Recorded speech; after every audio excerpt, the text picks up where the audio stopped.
Hello everyone and welcome to my review for Kengan Omega Chapter 79. We got a much better and much more content-full chapter than last week. In my opinion, this is probably the best chapter of the fight so far.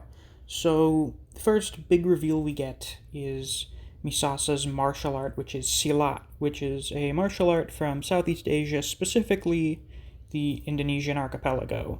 And it apparently...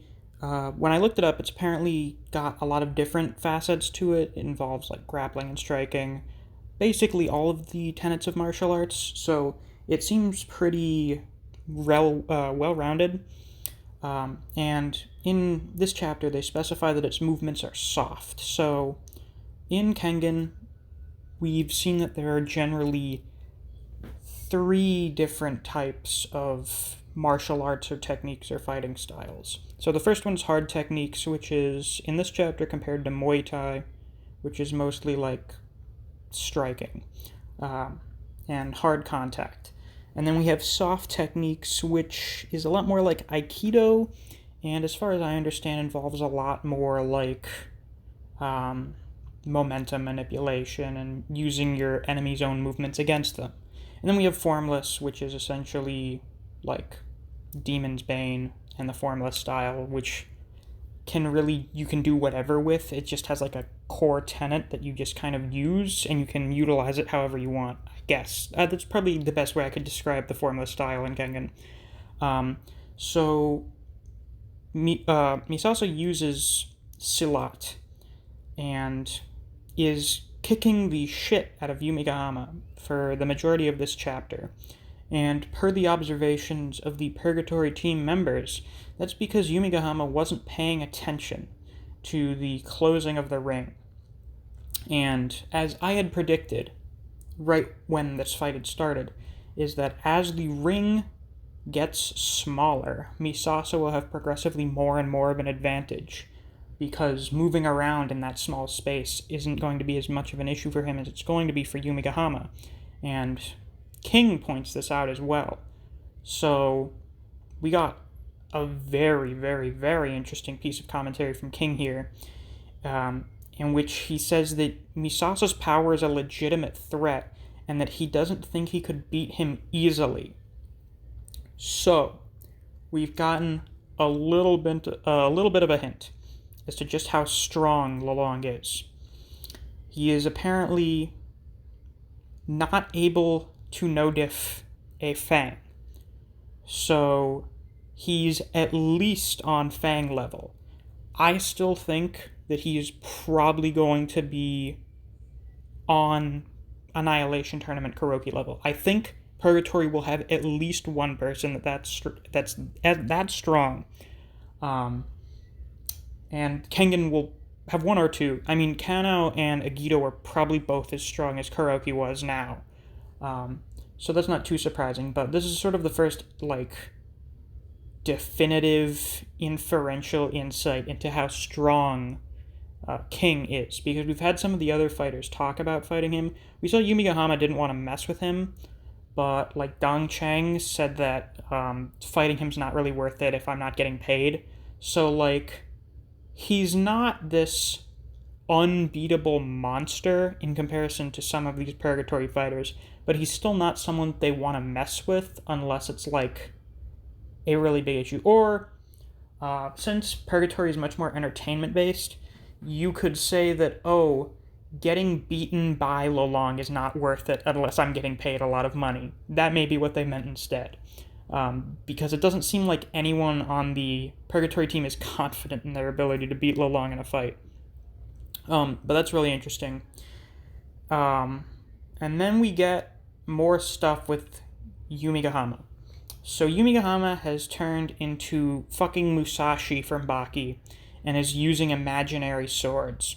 So we've started getting names for the various different weapon techniques that he's using. He takes out 2 swords, and that's apparently Kokuki, and that doesn't do him very good. And he says that the spear style he's using is Kamijo-style spearmanship. So I haven't looked into these specifically, but I'm going to assume that these are probably traditional Japanese martial arts fighting styles. I know for certain that Kokuki is not Musashi's fighting style. I don't recall the exact name of it in real life. Um, but, Musashi's pretty prominent in Record of Ragnarok, and he was, like, the main villain for an arc of Baki. So we've seen a lot of his stuff before, and that's why I'm kind of familiar with it. So those are the first name techniques, and then at the very end, he does what I can only describe based on my personal knowledge of media as Virgil sword fighting, the Sakimori style quick draw technique. I have heard of something akin to this before. I think it's called like Iaido or something. The idea is that the motion in which you pull the sword from its sheath is like faster than any other sword slash, or it's able to be faster than any other sword slash. So a lot of the fighting style is based entirely around that, and we see him doing this pose at the very end of the chapter. So it seems that Yumigahama has quite a bit up his sleeve. It's very interesting because the stuff that we've seen him doing is not like normal martial arts. He's not doing like actual martial arts fighting styles. He is using armed combat styles while unarmed. Now, I would use the Baki Musashi's philosophy on this, which I found quite interesting, is that using a sword or a weapon is sort of like writing, where when you start off, you need like a pencil or whatever in order to write. And eventually, you can just sort of write on anything else, like not even using a pencil. And at a certain point, you don't even need to write anymore. Like, you can just imagine with your mind things being written on the clouds. And that sort of tenet applies with swordsmanship in Baki. And it seems that this is something sort of similar to that, in which he is doing something that you would need a tool for otherwise. Other than the combat style details, we get a little bit of information about Yumigahama's departure from the bodyguards. So apparently he ran away, and in the process killed a member of the 5th Squad named Yasunaga, who served under Misasa. I don't recall if we ever saw this person in Kengan Ashura, but apparently Misasa also has a personal grudge against Yumigahama.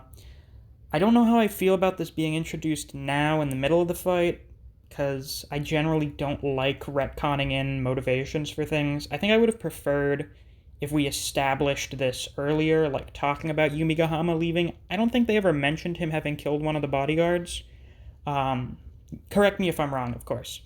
I just think it would have been better to introduce this earlier.